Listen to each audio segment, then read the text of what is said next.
lot of stunt, a lot of action scenes. We've been through many, a hard time. This is something the region hasn't seen before. We're still alive, still surviving. All those people who were avid readers of literature, they're going to come back to cinema. This is an invitation for them. Our roots are connected to the Urdu fiction that was written by Ishtiaq Ahmed.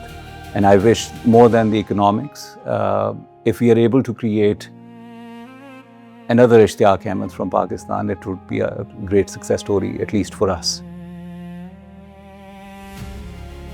I just hope that everyone, whoever watches the movie, just leaves the cinema with a smile.